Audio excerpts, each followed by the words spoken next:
Malachie, chapitre 3. Voici, j'enverrai mon messager, il préparera le chemin devant moi. Et soudain entrera dans son temple le Seigneur que vous cherchez, et le messager de l'alliance que vous désirez. Voici, il vient, dit l'Éternel des armées. Qui pourra soutenir le jour de sa venue? Qui restera debout quand il paraîtra? Car il sera comme le feu du fondeur, comme la potasse des foulons. Il s'assiera, fondra et purifiera l'argent. Il purifiera les fils de Lévi. Il les épurera comme on épure l'or et l'argent, et ils présenteront à l'Éternel des offrandes avec justice. Alors l'offrande de Juda et de Jérusalem sera agréable à l'Éternel, comme aux anciens jours, comme aux années d'autrefois. Je m'approcherai de vous pour le jugement, et je me hâterai de témoigner contre les enchanteurs et les adultères, contre ceux qui jurent faussement, contre ceux qui retiennent le salaire du mercenaire, qui oppriment la veuve et l'orphelin, qui font tort à l'étranger et ne me craignent pas, dit l'Éternel des armées. Car je suis l'Éternel, je ne change pas, et vous, enfants de Jacob, vous n'avez pas été consumés. Depuis le temps de vos pères, vous vous êtes écartés de mes ordonnances, vous ne les avez point observées. Revenez à moi, et je reviendrai à vous, dit l'Éternel des armées. Et vous dites, en quoi devons-nous revenir? Un homme trompe-t-il Dieu? Car vous me trompez, et vous dites, en quoi t'avons-nous trompé? Dans les dîmes et les offrandes. Vous êtes frappés par la malédiction, et vous me trompez, la nation tout entière. Apportez à la maison du trésor toutes les dîmes, afin qu'il y ait de la nourriture dans ma maison. Mettez-moi de la sorte à l'épreuve, dit l'Éternel des armées, et vous verrez si je n'ouvre pas pour vous les écluses des cieux, si je ne répands pas sur vous la bénédiction en abondance. Pour vous, je menacerai celui qui dévore, et il ne vous détruira pas les fruits de la terre, et la vigne ne sera pas stérile dans vos campagnes, dit l'Éternel des armées. Toutes les nations vous diront heureux, car vous serez un pays de délices, dit l'Éternel des armées. Vos paroles sont rudes contre moi, dit l'Éternel, et vous dites, qu'avons-nous dit contre toi? Vous avez dit, c'est en vain que l'on sert Dieu. Qu'avons-nous gagné à observer ses préceptes et à marcher avec tristesse à cause de l'Éternel des armées? Maintenant nous estimons heureux les hautains, oui, les méchants prospèrent, oui, ils tentent Dieu et ils échappent.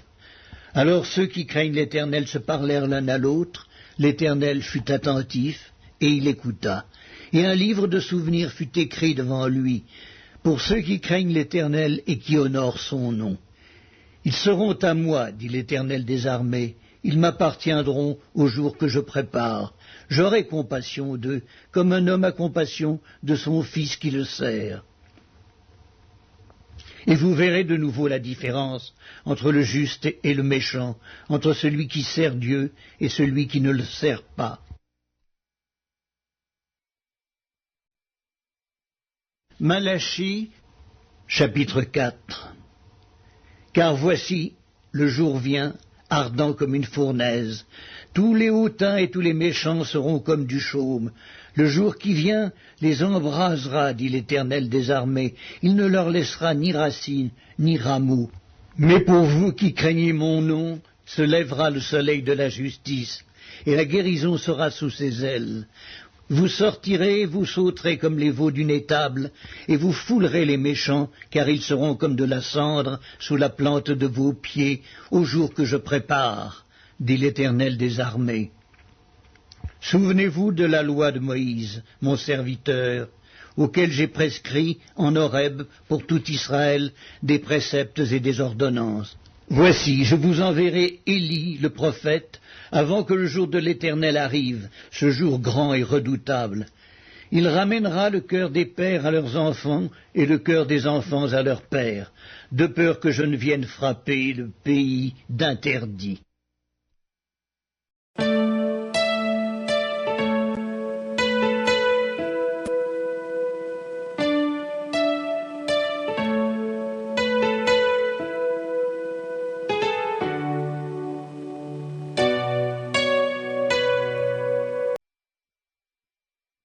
Livre de l'Apocalypse, chapitre 1. Révélation de Jésus-Christ que Dieu lui a donnée pour montrer à ses serviteurs les choses qui doivent arriver bientôt, et qu'il a fait connaître par l'envoi de son ange à son serviteur Jean, lequel a attesté la parole de Dieu et le témoignage de Jésus-Christ, tout ce qu'il a vu. Heureux celui qui lit et ceux qui entendent les paroles de la prophétie et qui gardent les choses qui y sont écrites, car le temps est proche. Jean, aux 7 églises qui sont en Asie. Que la grâce et la paix vous soient données de la part de celui qui est, qui était et qui vient, et de la part des 7 esprits qui sont devant son trône, et de la part de Jésus-Christ, le témoin fidèle, le premier-né des morts et le prince des rois de la terre. À celui qui nous aime, qui nous a lavés de nos péchés par son sang, et qui a fait de nous un royaume, des sacrificateurs pour Dieu son Père, à lui soit la gloire et la puissance, au siècle des siècles. Amen.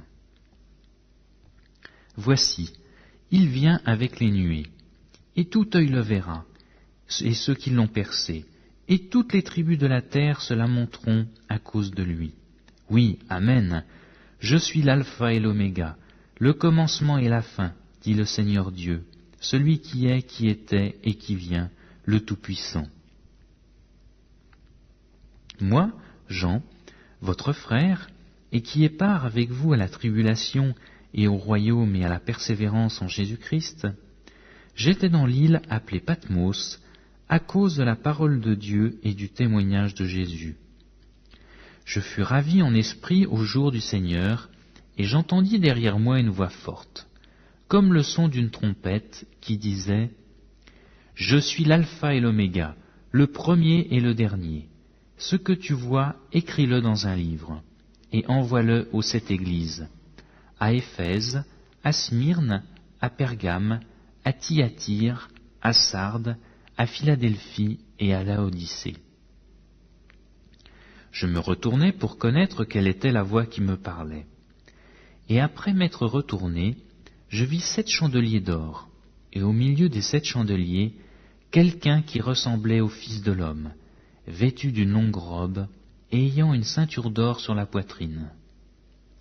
Sa tête et ses cheveux étaient blancs comme de la laine blanche, comme de la neige. Ses yeux étaient comme une flamme de feu. Ses pieds étaient semblables à de l'airain ardent, comme s'il eût été embrasé dans une fournaise. Et sa voix était comme le bruit des grandes eaux. Il avait dans sa main droite 7 étoiles. De sa bouche sortait une épée aiguë à 2 tranchants, et son visage était comme le soleil lorsqu'il brille dans sa force. Quand je le vis, je tombai à ses pieds comme mort. Il posa sur moi sa main droite en disant « Ne crains point, je suis le premier et le dernier, et le vivant. J'étais mort, et voici je suis vivant au siècle des siècles. Je tiens les clés de la mort et du séjour des morts. Écris donc les choses que tu as vues, et celles qui sont, et celles qui doivent arriver après elles, le mystère des 7 étoiles que tu as vues dans ma main droite, et des 7 chandeliers d'or.